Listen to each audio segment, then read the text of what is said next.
Hi friends, welcome to my channel.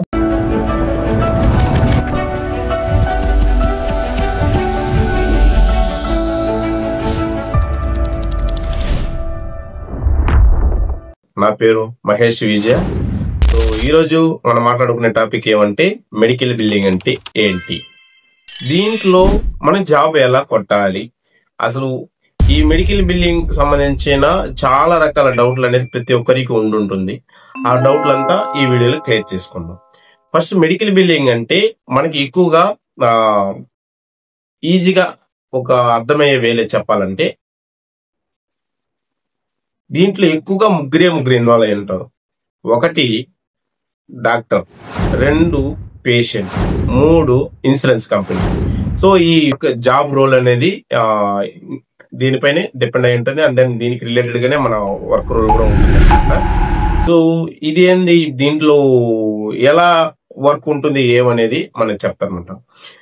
Basic గా medical billing అంటే doctor అనేవాడు ఒక పేషెంట్ ట్రీట్మెంట్ ఇచ్చిన తర్వాత తన దగ్గర అమౌంట్ అనేది తీసుకోవడం అనేది మన ఇండియాలో జరుగుతుంటుంది. ఇండియాలో ఎక్కువగా మోస్ట్ ఆఫ్ ది సో ఇలా జరుగుతుంది.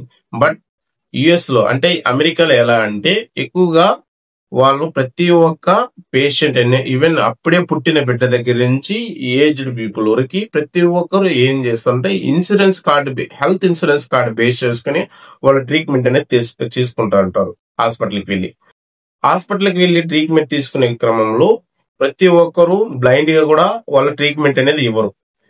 ప్రతి ఒక్క పేషెంట్, ఆ పేషెంట్ వస్తే ఆ పేషెంట్ యొక్క ఫుల్ ఫ్లెడ్జ్ అంటే కంప్లీట్ ఇన్ఫర్మేషన్ అనేది వాళ్ళు వెరిఫై చేసి అండ్ దెన్ దాని పేషెంట్ డెమోగ్రఫీ అంటారు, దాన్ని మొత్తం వెరిఫై చేసి ఇది కరెక్ట్ గా ఉందా లేదా, అండ్ దెన్ ఇన్సూరెన్స్ కార్డ్ అయితే ఏ కార్డ్, హెల్త్ ఇన్సూరెన్స్ కార్డ్ అయితే వాళ్ళు అడుగుతున్నారు దాని యొక్క డీటెయిల్స్ అంతా వెరిఫై చేసి ఆ తర్వాత నెక్స్ట్ స్టెప్ కు మూవ్ అవుతారు. ఈ పేషెంట్ యొక్క డిసీజ్ అంటే అతనికి ఏ డయాగ్నోసిస్ ఉండదు దాని యొక్క డీటెయిల్స్ తెలుసుకుంటారు, దానికి ఏ ప్రొసీజర్ అయితే ఇవ్వాలి దాన్ని తెలుసుకుంటారు. అండ్ దెన్ ఆ ట్రీట్మెంట్ కి ఎంతైతే అమౌంట్ ఉంటుందో దాన్ని డిసైడ్ చేయడం. ఆ తర్వాత నెక్స్ట్ స్టెప్ ఏమంటే ట్రీట్మెంట్ అవ్వడం. ట్రీట్మెంట్ అయిన తర్వాత ఇన్సూరెన్స్ కంపెనీకి సబ్మిట్ చేయడం. ఇన్సూరెన్స్ కంపెనీకి సబ్మిట్ చేసిన తర్వాత వాళ్ళ సైడ్ లో వాళ్ళు వెరిఫై చేసి అవును ఈ ట్రీట్మెంట్ కి మనం అమౌంట్ అనేది ఇవ్వాల్సి వస్తుంది అనేసి వాళ్ళు పేమెంట్ అనేది క్లియర్ చేస్తారు.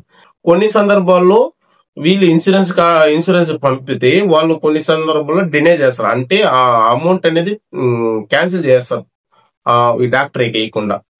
అది ఎందుకు అవుతుంది, దేని వల్ల అవుతుంది అనేది బ్యాక్ ఎండ్ గా ఉండి ఇప్పుడు చెప్పిన ఈ పేషెంట్ ఇన్ఫర్మేషన్ గ్యాదర్ చేసే దగ్గర నుంచి లాస్ట్ పేమెంట్ పడకపోతే, ఒక డాక్టర్ కి పేమెంట్ పడకపోతే ఎందుకు పడలేదు అని క్వశ్చన్ చేసి అండ్ దెన్ ఆర్గ్యూ చేసి మాట్లాడి ఈ డాక్టర్ అంటే ప్రొవైడర్ కి డబ్బులు పడేటట్టు చేసి వర్క్ మనది. ఇది మన మెడికల్ బిల్లింగ్ లో నేర్చుకోవాల్సింది. ఇక్కడికైతే మెడికల్ బిల్లింగ్ అంటే మనకి వర్క్ రోల్ ఎలా ఉంటుంది, దీంట్లో ఈ ఎవరెవరు ఇన్వాల్వ్ అయి ఉంటారు అనేది ముందుగా చెప్పినాం. సో ఫస్ట్ అంటే డాక్టర్ ఉంటారు, సెకండ్ పేషెంట్ ఉంటుంది, థర్డ్ వచ్చి ఇన్సూరెన్స్. ఈ మూడే ఇన్వాల్వ్ అయి ఉంటుంది. ఇందులో ప్రొవైడర్ సైడ్ అంటే ఈ ప్రొవైడర్ సైడ్ బ్యాక్ ఎండ్ లో ఎవరెవరు ఉంటారు, పేషెంట్ అన్నప్పుడు పేషెంట్ ఇన్ఫర్మేషన్స్ ఏమేమి ఉంటుంది, ఇన్సూరెన్స్ అన్నప్పుడు ఇన్సూరెన్స్ కి సంబంధించింది ఏమేమి ఉంటుంది, నెక్స్ట్ వీడియోలో చాలా క్లియర్ గా చెప్తాను. సో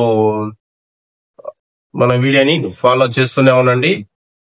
చాలా వీడియోలు అనేది నేను అప్లోడ్ చేస్తూ ఉంటాను. ఈ వీడియోలు ఫాలో అయితే చాలండి, మీరు డెఫినెట్ గా విత్ ఇన్ 15 to 20 days లోనే మీరు మీ జాబ్ అనేది తెచ్చుకోగలుగుతారు. Thank you.